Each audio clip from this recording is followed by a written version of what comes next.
In a small town of Asheville, there was a tradition. Every bride who wore Grandma Lucy's wedding dress found a life full of joy. People said that dress brought good fortune, but no one ever asked whose dress it really was. Before I tell you the truth, hit subscribe if you believe that karma always finds its way. For 40 years, every bride in that little town wore the same dress. White silk fabric, floral embroidery, and every stitch carrying a silent prayer.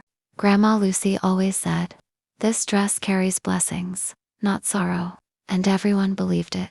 Whoever wore it never faced heartbreak. One day, a young bride-to-be named Emma stood before the mirror wearing that very dress. Suddenly, she noticed a small tear inside the inner hem. Hidden within was an old envelope. The envelope was fragile, and inside it, a faded photograph. A young woman stood in the picture, wearing the same wedding dress. On the back, it said, "To my mother, I'm sorry I couldn't make it." Emma immediately showed it to Grandma Lucy.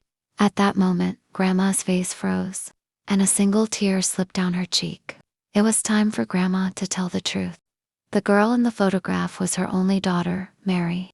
Everyone believed Mary had run away with her husband, but the truth was darker. Mary had tried to escape her abusive husband, but she never came back alive. Grandma had buried her with her own hands and kept the wedding dress safe, so that no one would ever call Mary a sinner.